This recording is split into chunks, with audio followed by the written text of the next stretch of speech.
welcome to Totally Pretentious, a podcast about great movies. I'm David. And I'm Sean. And today we're going to be talking about Val Lewton's Cat People and The Seventh Victim, our first double bill. I know, thanks to David, because you picked this on the episode on M. And you begged me. It begged me to let you have two movies. Well, and that's the thing with I find that with dealing with Val Lewton, I really wanted to do look at his work, and trying to pick one film is so hard. But they're nice short movies, so you watch the two of them together, they're still shorter than Endgame, and by almost half.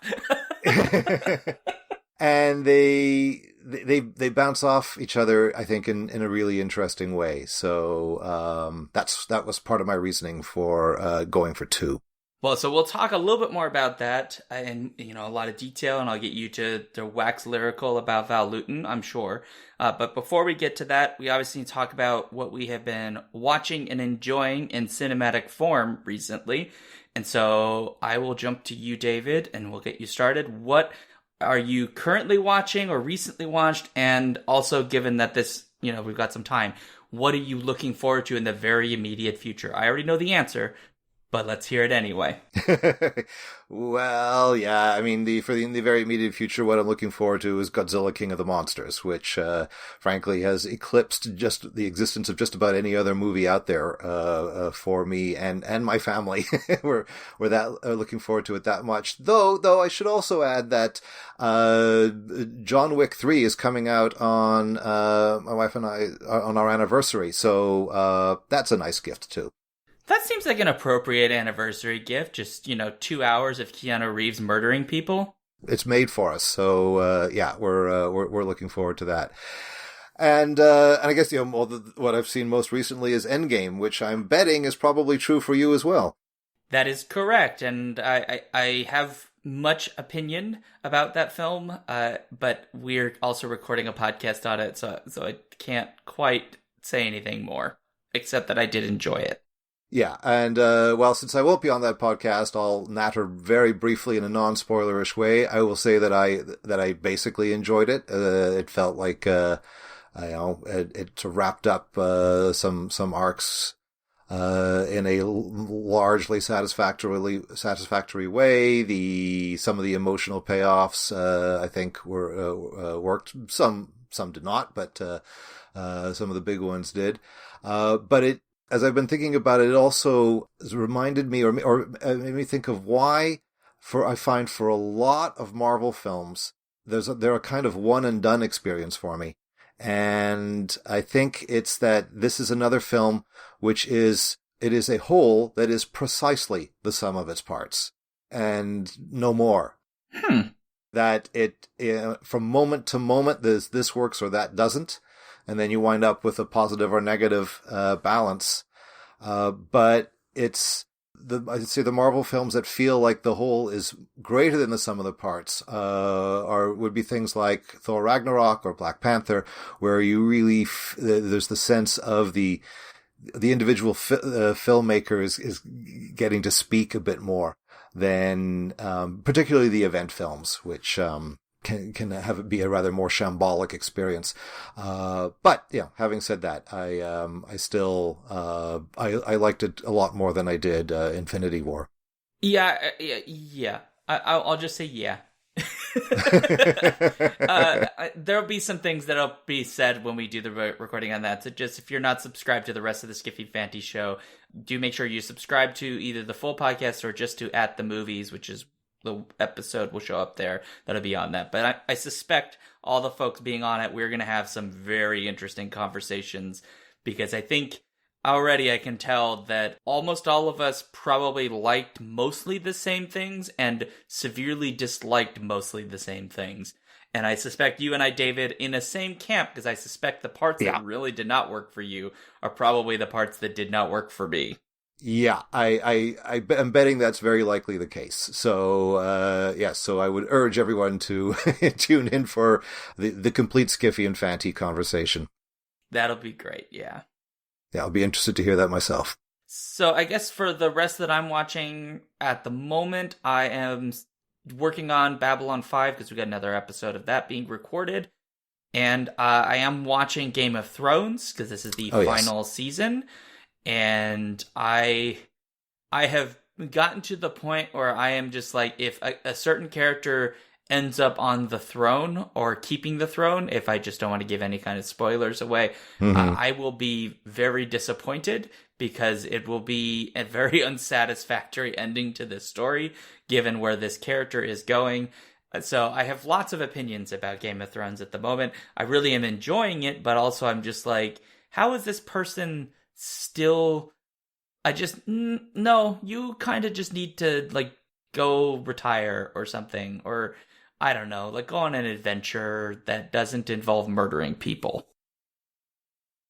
Yeah, well, I'm enjoying it as well. Be curious to see if, will the smart decisions creatively outweigh the dumb ones, by the end. I suspect by the time, this podcast, is available, we'll all know, how That's a it good turns out. point. Yeah, so maybe it doesn't matter if we spoil any specifics because by then we'll know the answers. Okay, we gotta move on.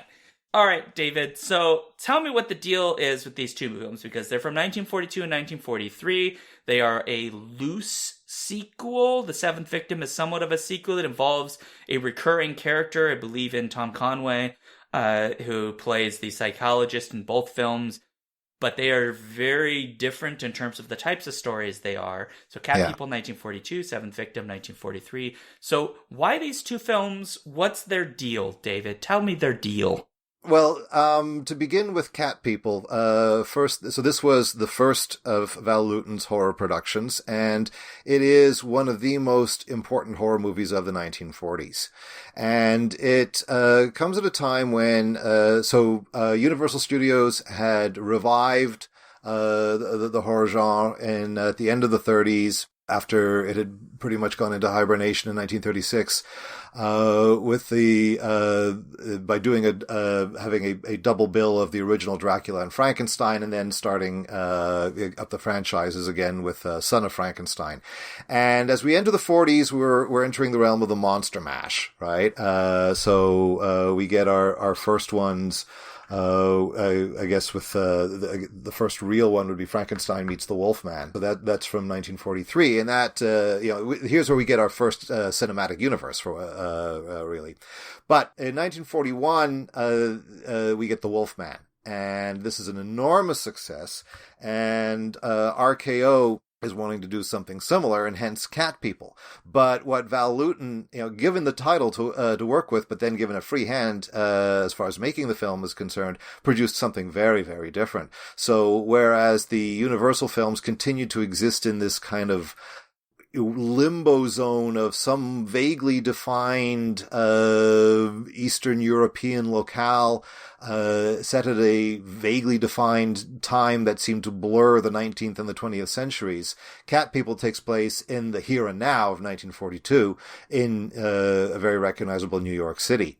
And so this was something that really hadn't been seen much at all in horror movies at that point, of being in a very ordinary, recognizable world. And we get also Lewton's love of ambiguity. RKO made some, insisted on some aspects so that, in the end, Simon's transformation, into a panther is clearly that it really is happening. It's not just in her mind.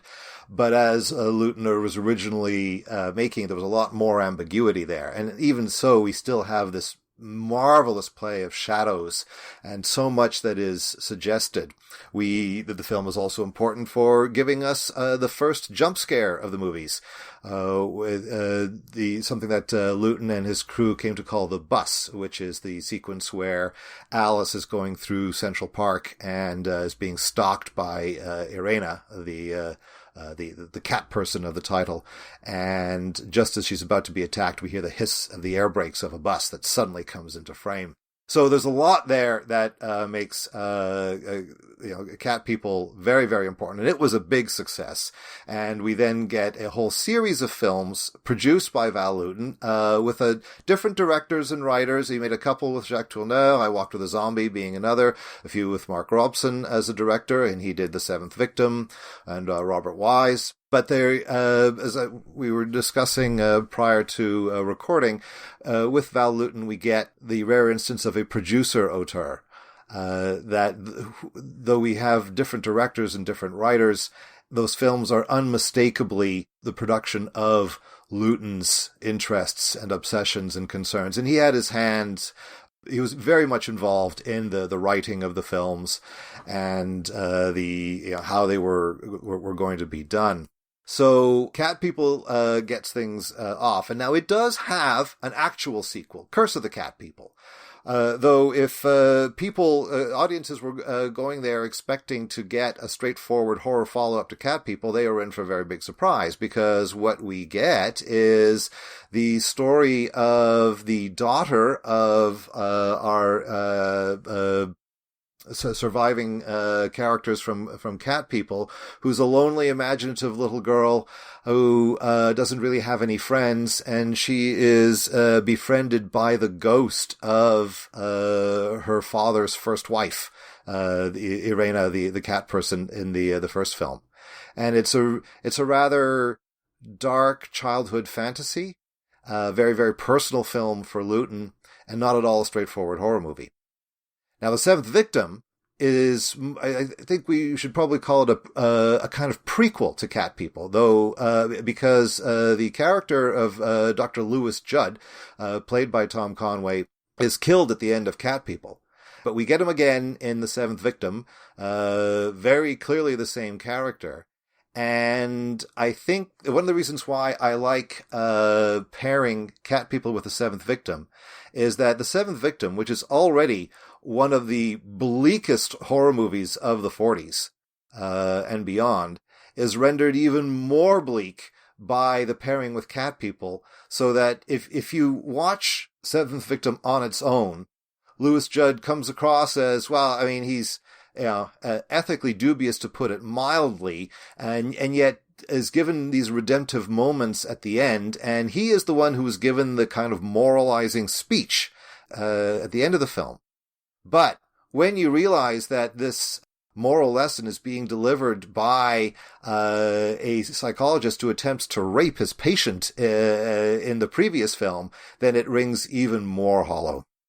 Okay, so this leads me to a question, because the morality of Louis Judd aside, there is a moment in the film when he refers to at least what some people seem to interpret as being Irena from Cat People, but you seem to take the idea that The Seventh Victim is more of a prequel, which would make coherent the fact that he dies in Cat People, because he obviously doesn't appear in Curse of the Cat People, because otherwise it would be very confusing. How could he be alive and referring to what happens in Cat People?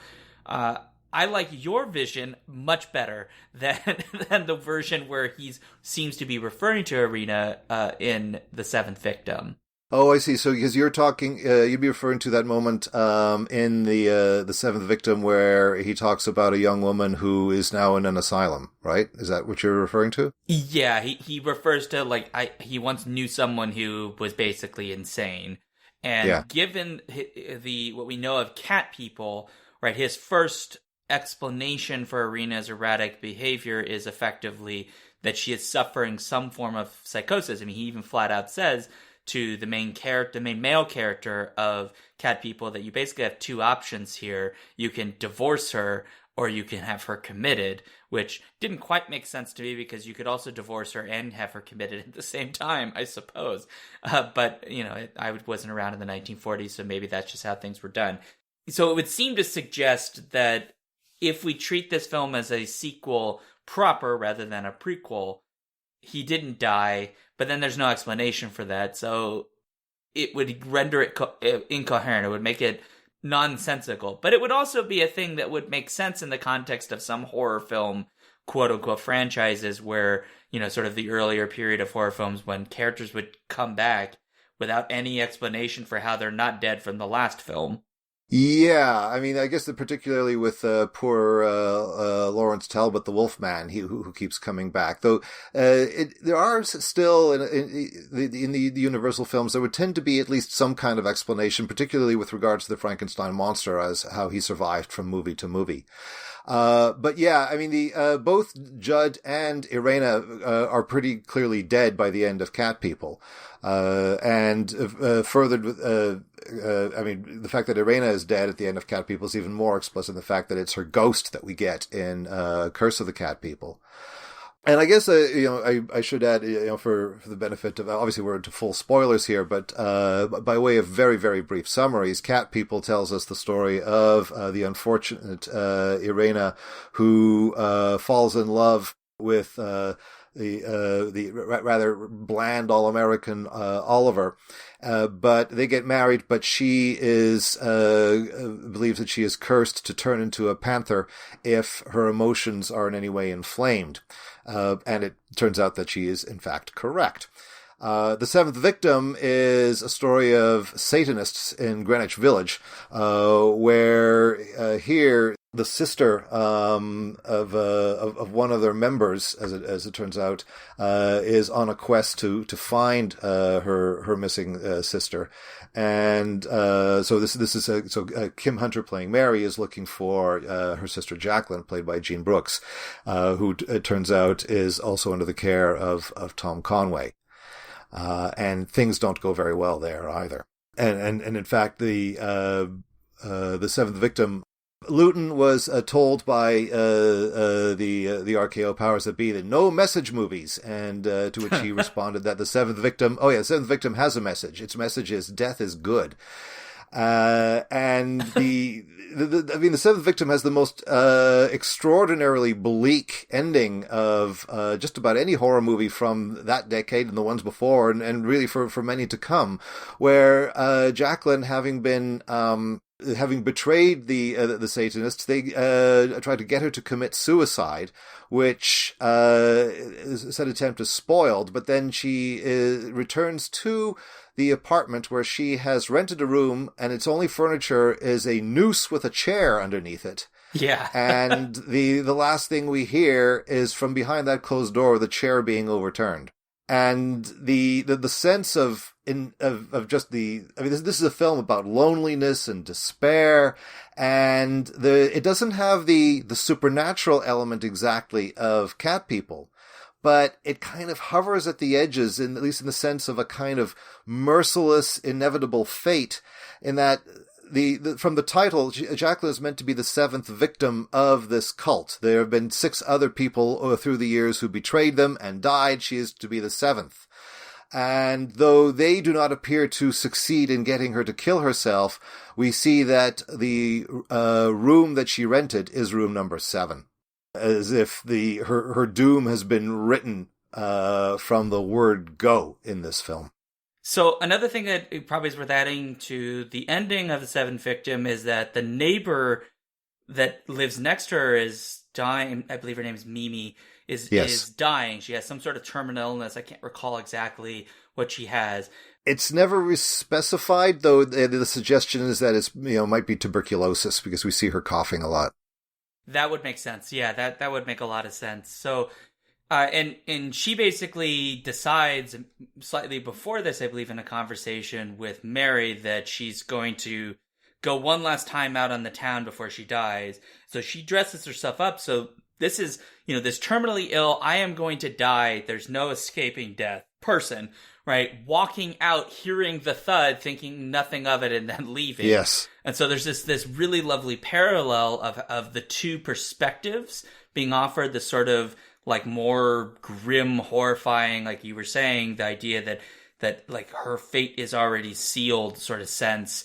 And then the sort of morose sense of how she approaches that, because it would be safe to say that Jacqueline's treatment of what is happening to her is not very optimistic. It is very dark, depressing.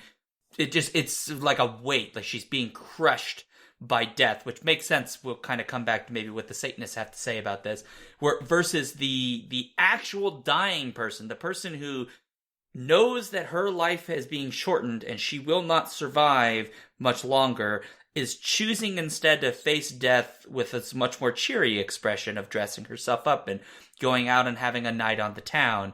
If she has tuberculosis, I guess it also means she's going to be infecting the entire town. But, good times. I suppose there's an element of that too, if we're reading it as TB, because then death comes for us all, including through the happy joys of a dying woman.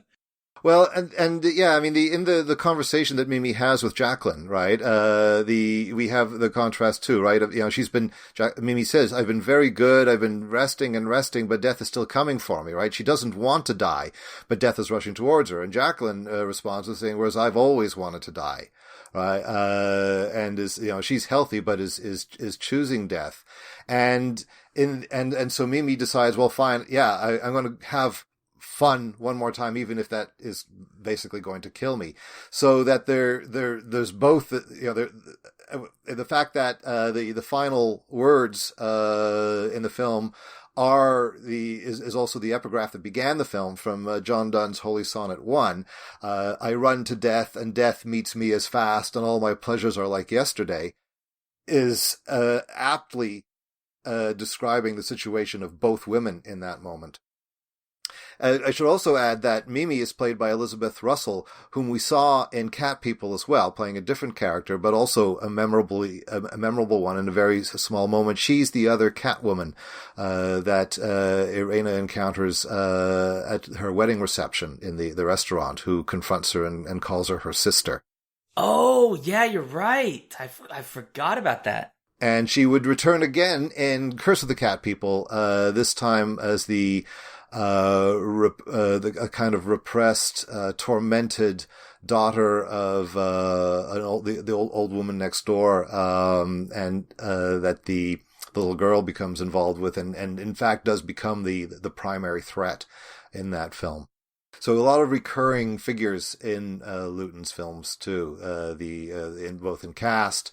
Most famously with Boris Karloff doing 3 films with him, but other cast members as well, and consistent writing teams and directors. That is really interesting. So I eventually want us to come back to Cat People, but since we're kind of in Seventh Victim, maybe we should just keep going, and it makes sense given that you read it as a prequel that maybe we should really dig here first. Although I watched it, Cat People first, then this, by your instruction. Yeah, because that, I think, knowing what Judd is like, then colors how we view him in The Seventh Victim. It's really interesting because, in Cat People, there was really no point at which I felt like his character might not turn out to be kind of gross. But in Cat People, he just gets progressively more awful, right up to the point when he does effectively try to rape Irena, and it's a really disturbing scene because he seems to be, well, it's disturbing because he is a psychologist in both films, and is in Cat People taking advantage of his patients, which, if we watch Cat People as you suggest, also leads us to a situation where we have to assume he maybe has always been taking advantage of his patients, who are women especially. Well, there's that moment when it looks like things might be wrapping up okay for Jacqueline, that she's no longer going to be in his care, in inverted commas, and he says, "Oh, to me, it looks like for me this is the end of a delightful relationship." Right? Yeah. He's. When Alice talks about him, that he makes me want to. I think it makes me want to spit cotton. I think as far as his mannerisms, I mean, she's absolutely right. Now, why then? Therefore, she would recommend him as a psychiatrist for Irena. May say something about Alice's long-term designs too. Yeah, it possibly does. Now I'm really curious what you make. So the end of the Seventh Victim, he has this moment where he's talking to the cultists, who effectively are like worshippers of worshippers of evil / death, and they make this it's implied to be somewhat insidious because they're kind of in shadow in the shot of them sitting around this table, and the leader gets up and says, like, there's nothing wrong with worshiping this, like, how do you know that it's just better? And I forget which character is, Gary or whatever, who basically says, like, I don't have a way to explain it to you, but I'm just right that good is better than evil. Yeah, that's our poet, Gregory. Yeah, Gregory, excuse me. And you know, it's really lovely that is his response, because initially it's sort of like, well, they're bringing up this point that instinctually we want to have Gregory's response, which is to say, well, you're wrong. Oh, I'm sorry. It's Jason. Sorry, I got that mixed up. Jason, Frank, Bill. It's just a white person name. Who knows? But yeah, so he's sort of filling in for the audience, because our initial reaction is probably, like, especially the 1940s, we're very likely to be Christian, and so we're very likely to say, oh no, like Satan worshippers and like worshiping evil, like, oh no, you're wrong. We may not have reasons, but you're wrong. And I love that the response to that from the psychologist is to read the Lord's Prayer as a thing that he recalls from, I guess, childhood. He effectively reads parts of the Lord's Prayer. And I'm curious what you make of that, because he basically is defining himself as a man of science with religious convictions, in contrast to the cultists, who I guess you would say are people of religious conviction without necessarily science, because it doesn't appear that they operate in scientific terms. But he also is...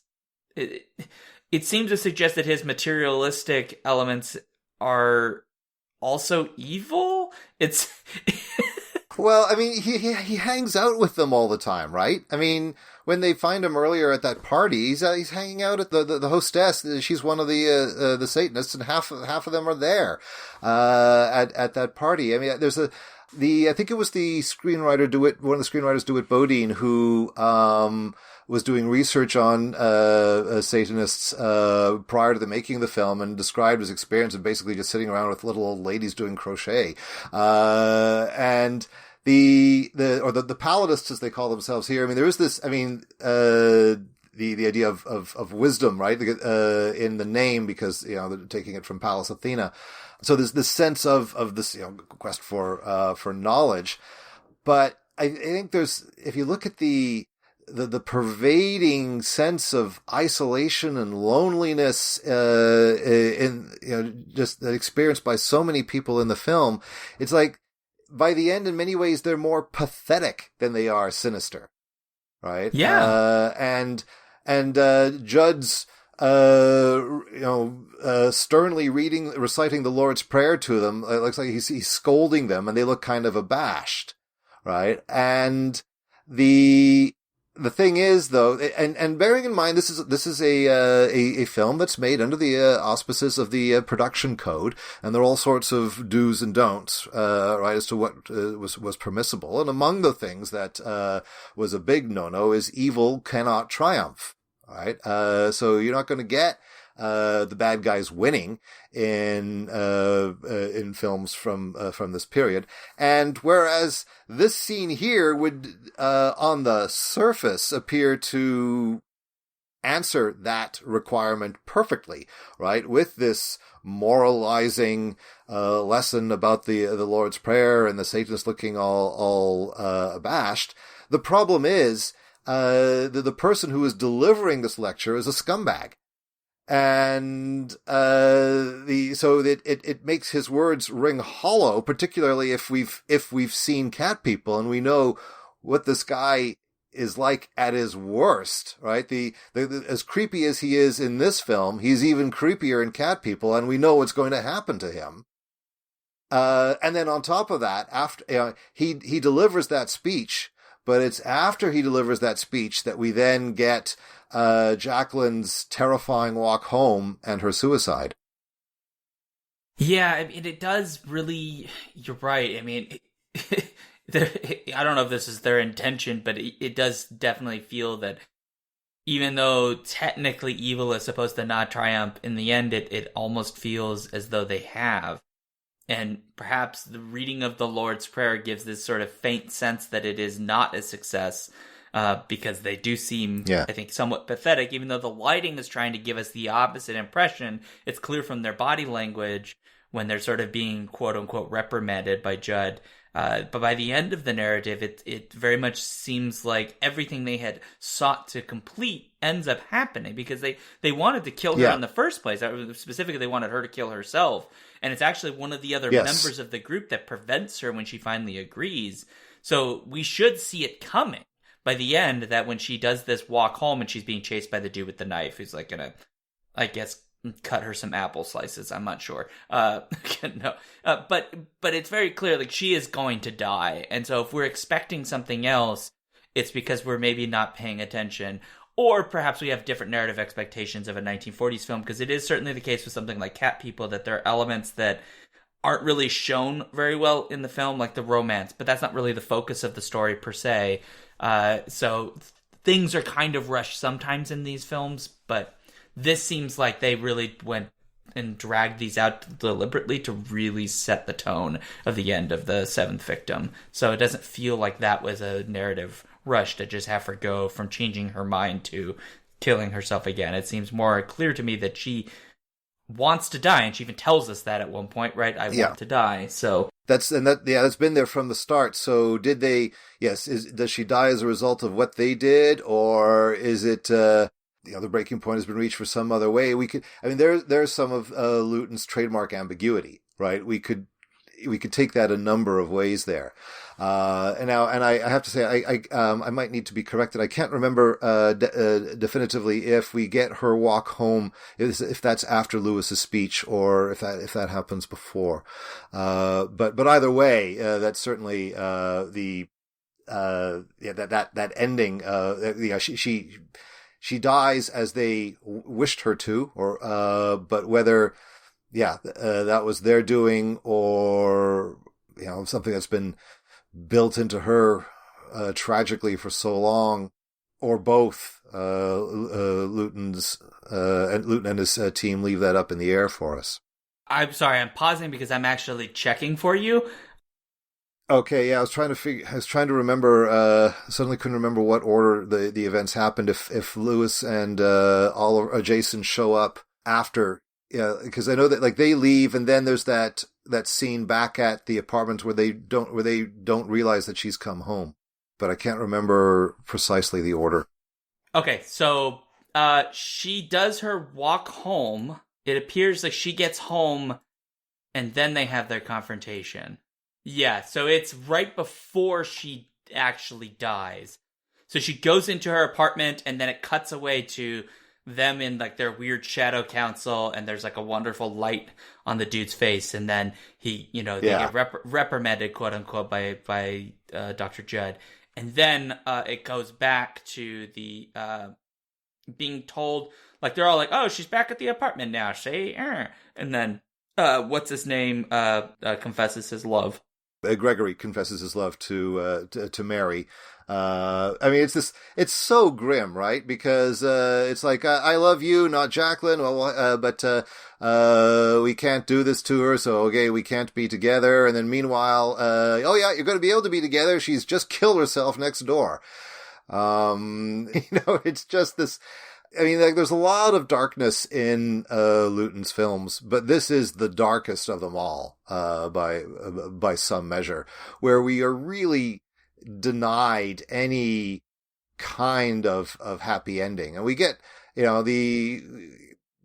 not like Cat People exactly has a happy ending, but Oliver and Alice survive. And they go on to be really awful parents in Curse of the Cat People. Oh, interesting. Okay. Yeah. Oh, just terrible. So I do want to kind of, I think it's a good way for us to bridge, because there's more we could talk about with Seventh Victim, but it does feel like so much of it is the tonal quality, and that seems like a great way to bridge into talking about Cat People, because you are correct that while you couldn't say that the narrative of Cat People is like a happy story and it necessarily ends happy, it is a less gruesome film, and perhaps in a way somewhat differently ambiguous in a way that feels less ambiguous to me, because this film, there are a lot of elements to this that just feel like characters are being put in these horrible dilemmas and don't have good answers to the dilemmas, like, whether or not I should love a man, right? I need to take care of my sister. The sister, she's basically destined to die, and so when Jacqueline gets to the end, she dies. But you have all these moments where that's all sort of curtailed, and it follows also a different tone because it's much more noir in terms of its structure, in terms of the story structure, because it effectively starts as a loose, like private eye detective story, just with Mary filling the role of that. Although there is the lovely Irvin August who shows up to be an actual detective, and I swear to God, I wanted more of his character because he was delightful. Oh, he's great, isn't it? Well, it's he's a private eye. Was like, well, I'm not going in there. It's scary. Right, yeah. He's delightful. But Cat People is tonally very different, and while I do think there's some ambiguity because there's a sense to which Irina is not fully in control of her ability to turn into a evil, mean cat lady, there is a component there which is the sort of familiar narrative of love sort of being destroyed by jealousy, because that's effectively what literally what happens. So there's a sort of romantic plot here that is familiar, that reads like a lot of stories where a jaded lover seeks vengeance on people, which I think takes away some of Irina's ambiguity. Partly because we don't see it solely from her perspective. We actually watch the story from multiple perspectives. So we all know that our main character is in fact not doing anything wrong. He's confiding in his friend, Alice, one of his closest confidants. Of course, she confesses her love for him, blah, blah, blah, blah. But she doesn't ever take it to the next level of, I am going to try to steal you away, but rather, how can I help you so that you're happy? But Irina doesn't see that. She sees it as Alice is trying to steal her away. And as you'd mentioned earlier, right, when her emotions get heated or raised or, really messed up by jealousy as an example of it, and anger, that's when she loses control of herself and stops being the somewhat awkward, slightly off individual that she is in the beginning, who is a fashion designer. She does arts and stuff, to monstrous to a degree. The thing is, though, Alice, comes right out and tells Oliver that she loves him, fairly early on. Once, the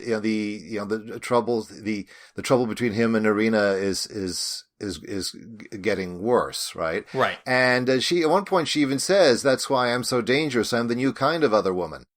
Right. Almost saying that, what she plans to do. And, seems like when they're in the ship museum, I just wanted to go look at other boat models, and, and Irina wants to stay with him and say, "Oh, we don't want you to be bored," and send her, on her way.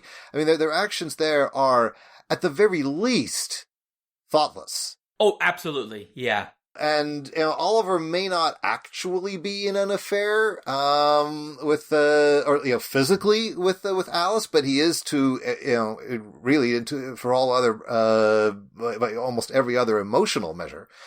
And certainly Irina in many ways. I mean, you're absolutely right that the film gives us the action from from multiple perspectives.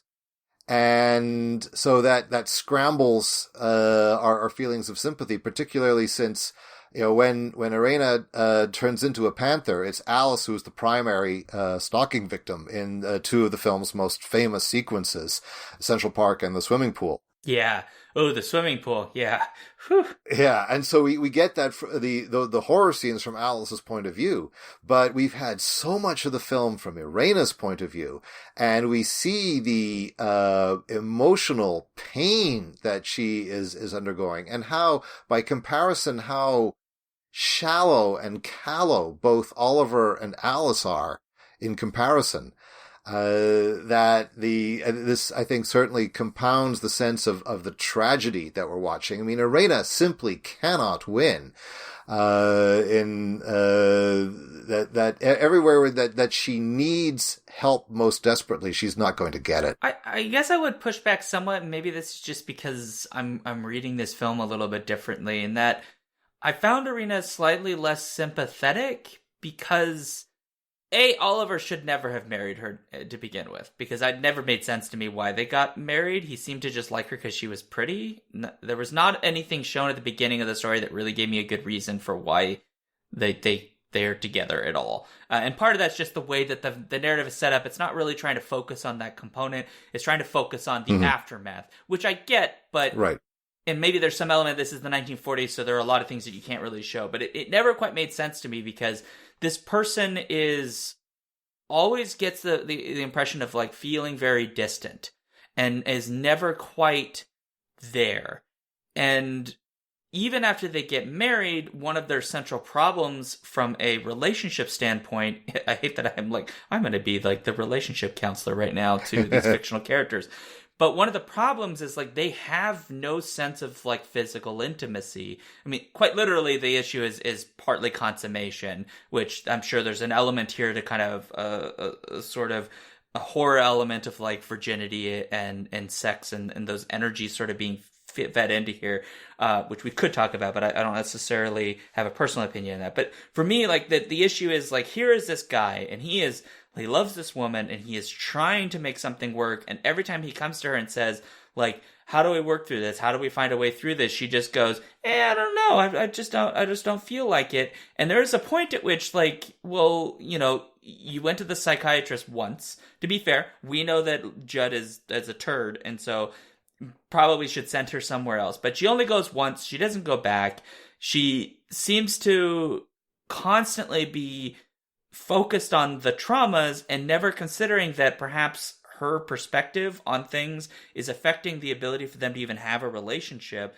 And almost all of the emotional intimacy you refer to, he gets from Alice, because Alice is receptive to, like, well, he feels something, and so I will hear what he has to say, and I will try to talk with him through it. And so there's a degree to which, while I understand where Irina's coming from, I found myself less willing to sympathize with her, because some of this is things that she doesn't seem to want to try to correct. And it seems to me that there is a part of her that's somewhat selfish, that she's not willing to try to find solutions to these problems in order for them to have a relationship that approaches a normal marriage. And some of this is, I don't want to give the impression that it's just all her fault, and so we got to blame the woman. Ollie probably should have not been so emotionally intimate with Alice before realizing that maybe this marriage wasn't going to work, and probably he should have known that before he got married. So some of this is certainly his fault, but it makes, for me, the narrative of Irina sort of going from this person that's deeply traumatized to, I'm now stalking people like a cat, literally, and potentially threatening to kill people, less sympathetic, because it seems more that she has set herself up for this to some degree. No, that's fair, and I think it's true of like so many of the characters in Luton's films, that there's the way, like, so many of his characters in film after film are very damaged people. Yeah, and some of the things that happen are beyond their control, and some of the things that happen, things that maybe they could fix, but are perhaps don't, because of the things that are out of their control. And exactly where we draw the line is hard to decide at times. And yeah, and I take your point with Irina, and I think and of course the awful thing is that her sense of being doomed turns out to be absolutely true. She does turn into a panther when she's jealous. Yeah. Right? Everything that she was afraid of turns out to be absolutely correct. And we see her struggling with the loneliness, right? Her avoiding friendships, avoiding relationships, but then, you know, and then Oliver really wants a relationship with her, and she wants one with him, and she gives in some ways to the temptation. It's like, all right, she desperately wants this to work, but then is of course terrified of, now what, right? We see the how stricken she is as they get home on their wedding night. So, but then, all right, yeah, you're right. She only goes to see Judd once, and there's a suggestion that, with Judd, again, a complex figure in that he does seem to be quite brilliant, even as he's also utterly unethical, and also very supercilious and absolutely sure of his own inerrancy. But there's a hint that maybe she's going to get some help there. Only then that's wrecked when she gets home, and Oliver is there with Alice, and Alice is he's told Alice everything about their problems, and Alice is the one who suggested Judd, and that sabotages things for Irena too, and of course we can turn it around again and see the aspects and ways in which Oliver and Alice are trying to do the right thing or trying to be helpful, and yet also giving into temptation. I mean, I think this is one of the other things that one of the joys of Luton's films is that and as much as I love the Universal films from the same period, there was the characterizations in them tended to be a lot more straightforward. Not in every case, but and there is all sorts of great stuff that happens in The Wolfman, but also in a lot of certainly the monster mashes as we get into the middle 40s.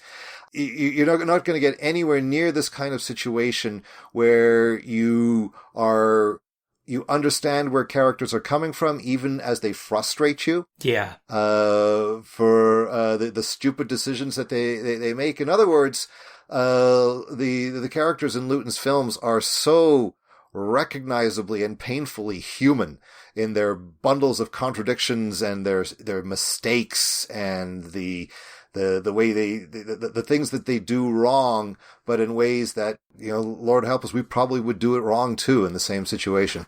So yeah, I agree, and I don't want to give the impression that I think Irena is solely to blame here. I think everybody shoulders a lot of the blame. I think you're making a good point that, and I have not watched all the rest of Luton's films, but I've watched these two, and it is certainly the case that almost all of the characters are far more complicated like normal people in a way that makes it not as easy to just simply say, well, this is evil and this is good, and that's simple. I mean, there is a moment at the end of The Seventh Victim where it's like the way that the cultists talk about it is as if there is a clear, obvious division. But when we watch Cat People, that is not the case. It's not as clear. I mean, Irena is afflicted by a thing that she cannot totally control. And while we also can kind of understand from the other characters' perspectives, like Ollie, for example, like he thinks she's actually suffering from some sort of mental illness, which is an understandable belief given that, yes, as far as he's aware, nobody can turn into a cat. That's not a thing that can happen. So everybody is trying to do, for the most part, trying to do the right thing. Irena is trying to not give in to this, right? She gives this great conversation at the very beginning when she first meets Ollie, and she's talking about the history, what we can interpret to be the history of cat people, basically, which is this thing about, she's Serbian, and so this thing about like King John, and there's this great statue of like King John fighting a cat person, and the cat is supposed to be evil. It has something to do with the town that, presumably her people are from, was once invaded by Mamelukes, and then was King John drove the Mamelukes out, but the people that were from the town had like become witches and stuff, and so he decided to kill all of them, except some of them escaped.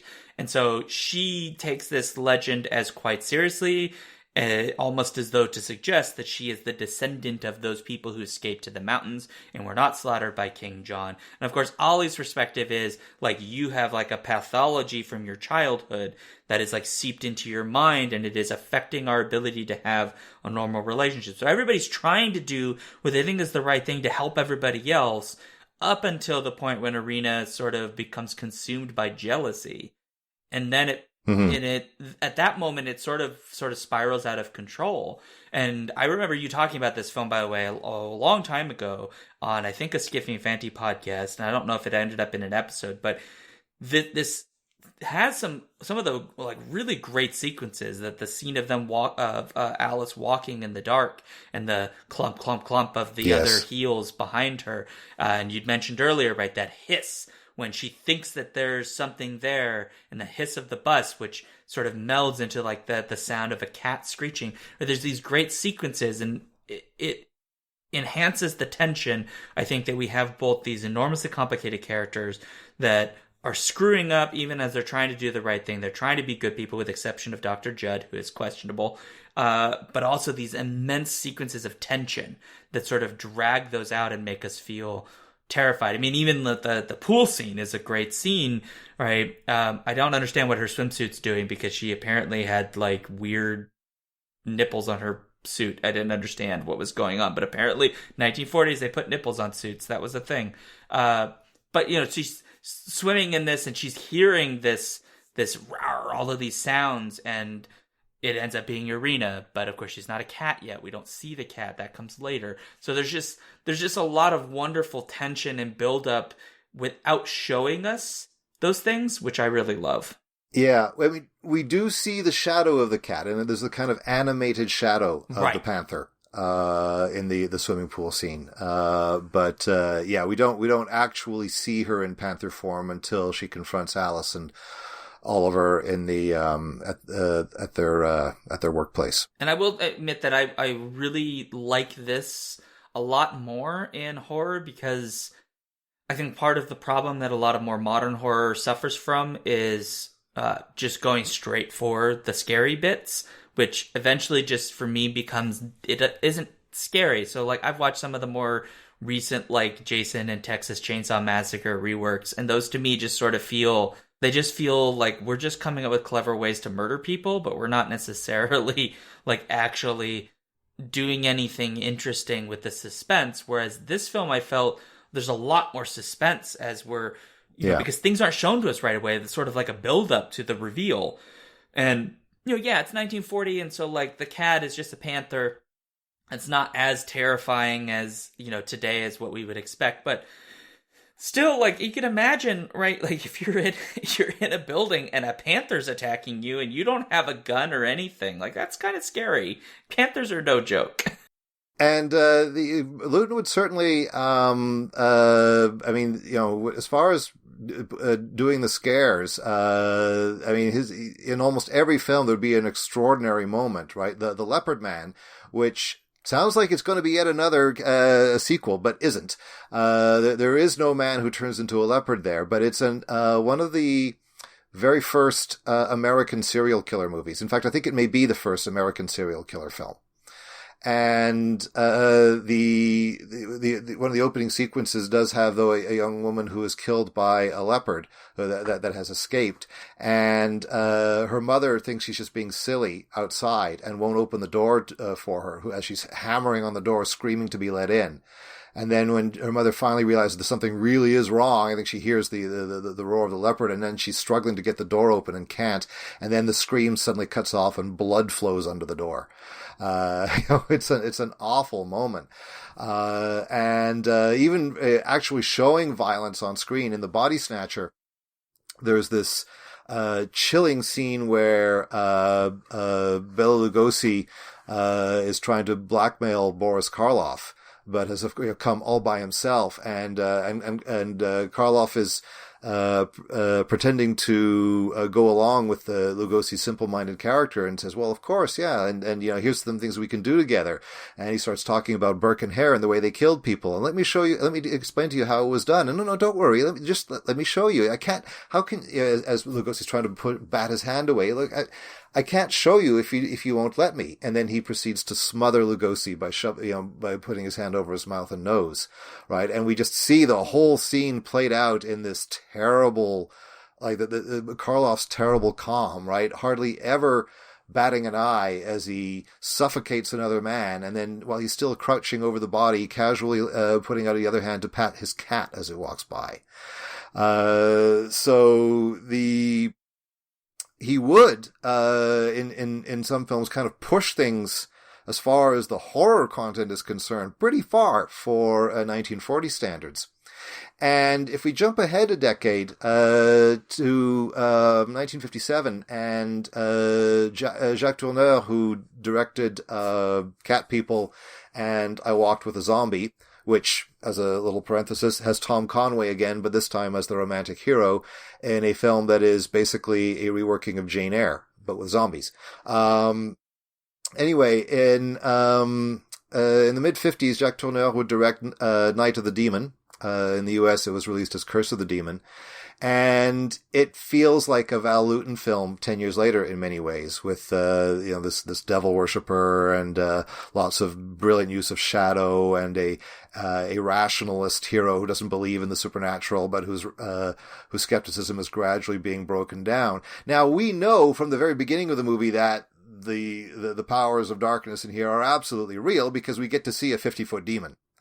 And this was something that was imposed on Tourneur. He didn't want to actually show the demon, right? He was going to stick much more to Lewton's approach. And yeah, it is a kind of rubbery looking demon, but it is also one of the most memorable demons that has ever been put on film.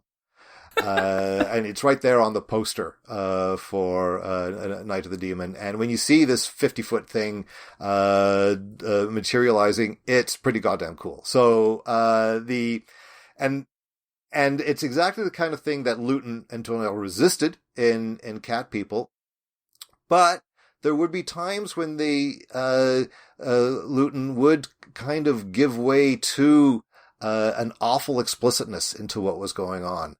And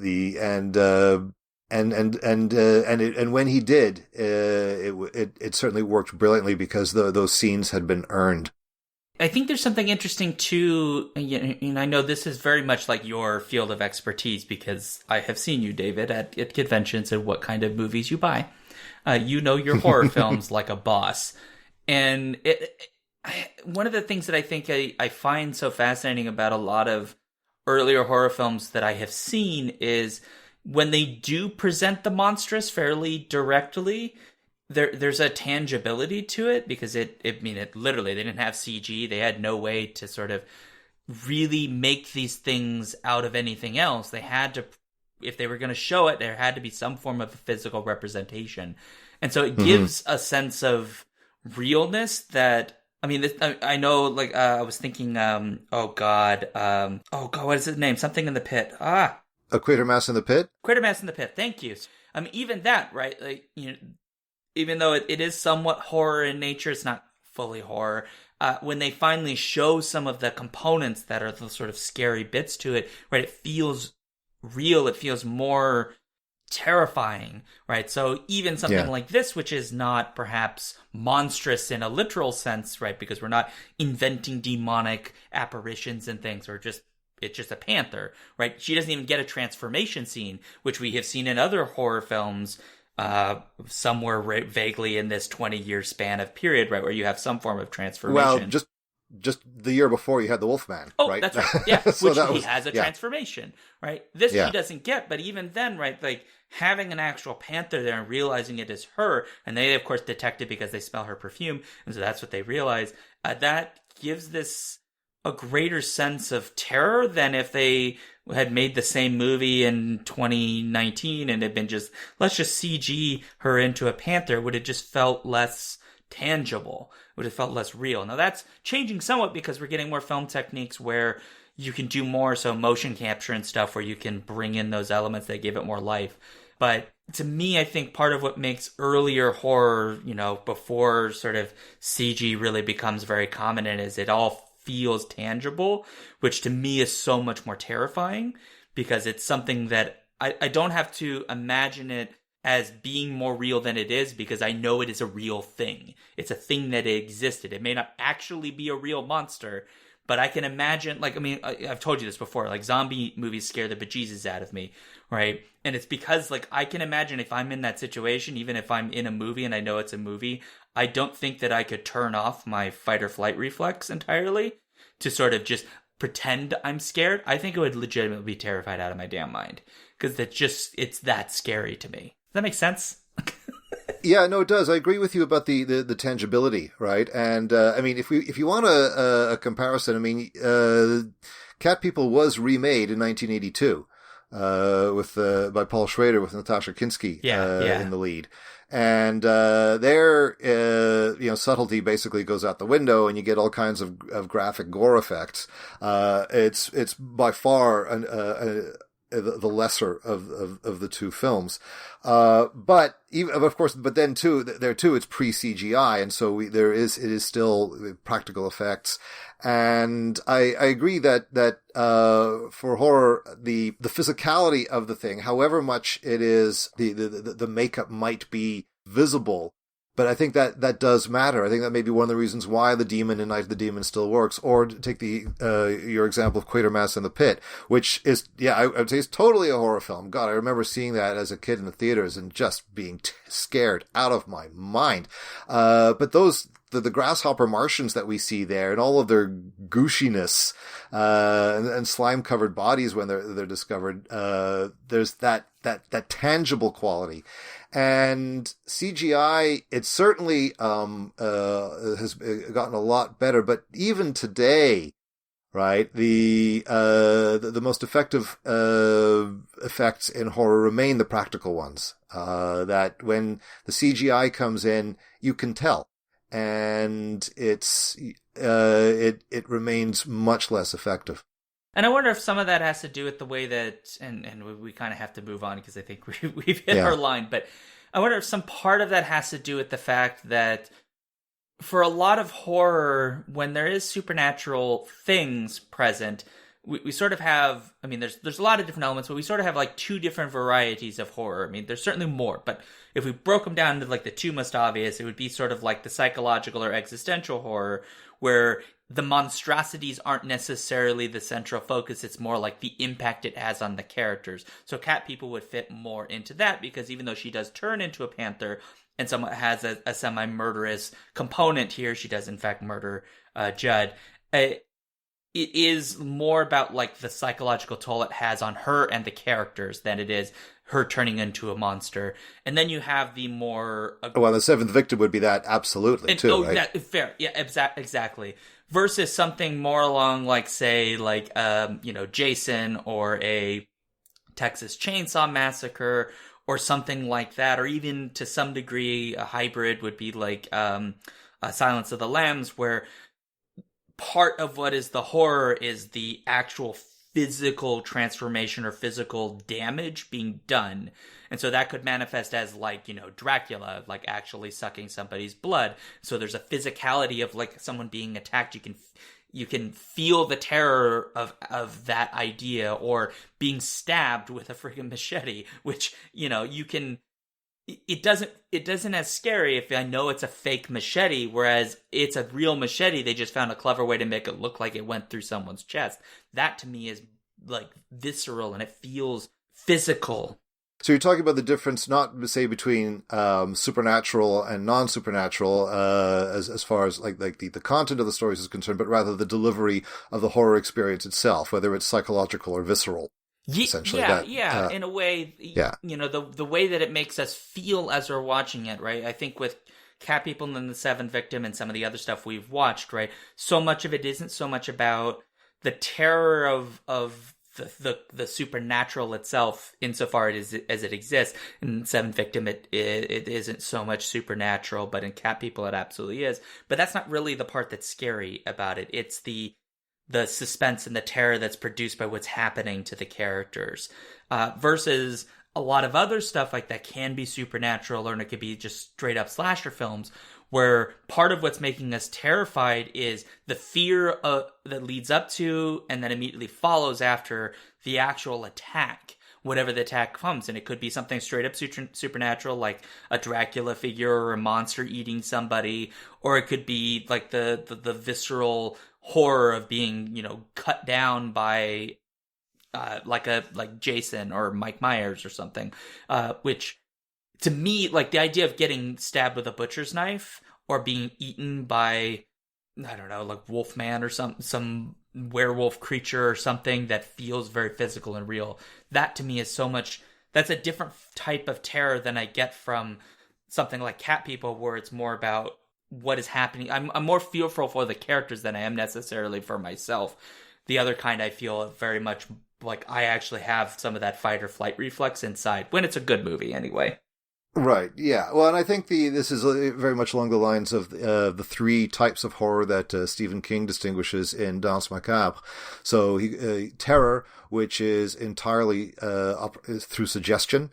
It's what you don't see, what you that your mind is filling in the blanks. And so a lot of cat people and the Seventh Victim are operating on that level. The Blair Witch Project would be another example. Terror being very, very difficult to pull off, and but if you succeed, then it can really linger in the mind. Horror being that now you actually do see something physically wrong. Right, there is actual violence. You actually see the monster. There's going to be a more in-your-face quality to it, and then revulsion, which speaks for itself. Right, it's the gross out. That's where the innards are on the floor, and each of them has their role to play in horror, depending on the story. And what the story is trying to achieve.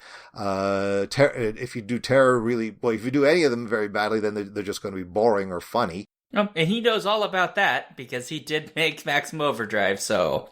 That's right. Revulsion on the face of it would appear to be the least artistic of the three, but that isn't necessarily the case. So when you look at, some of the best films that came out of the New French Extreme, in the early 2000s. So while you had the torture porn flowering on this side of the Atlantic with Saw and Hostel and so forth, France was producing High Tension, Inside, Frontiers, and perhaps most extraordinarily Martyrs, which is absolutely horrifying in the gruesomeness of the torture that goes on and on and on and on and on and on in that film, but to absolutely brilliant effect. Right, so the tradition of both is there going all the way back, or rather, all three of these levels of horror goes all the way back through the genre or the field to its earliest literary forms at the end of the 18th century. But yeah, they're also going to have very different effects on the audience members. I think perhaps for some of the reasons that you just outlined. Okay, so we've run a little bit long and we've got to stop this because we got to select our new film, and it is my choice, which is great because it means I get to go back to the well of films not from the United States, although while still into the West, and also still in Germany, because apparently that's my thing now, is I just keep going back to German films.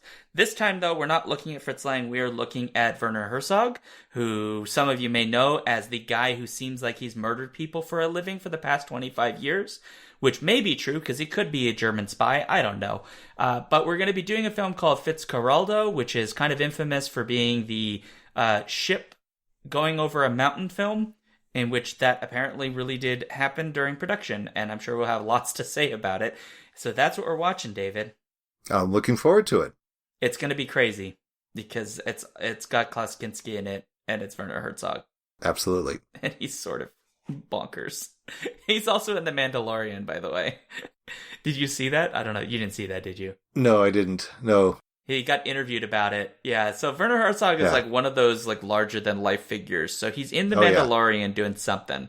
And they interviewed him about it, and he's like, I know nothing about Star Wars, but The Mandalorian is like phenomenal. He was like so excited to be part of it, because I guess they went back to sort of traditional filming, with lots of like practical cinematography and stuff. And he was just like, I guess like a kid in a candy store when they were doing that. So he's super excited. And then I found out immediately after that Werner Herzog had been shot by a BB gun once during an interview, and then just kept going. And he's like bleeding out of his belly, and he's just like, it's not a big deal. And the interviewer's like going like, dude, you've been shot. And he's like, it's nothing. It's inconsequential. It's not a significant bullet is what he says. It's not a significant. Yeah, it was great. So that's what we're in for. We're in for Fitzcarraldo. If you are interested in watching it, it is, streaming on most of the services, et cetera, et cetera. So on that note, we got to get out of here, David. We do. So bye. Bye. Bye. See ya. Awkward ending and scene.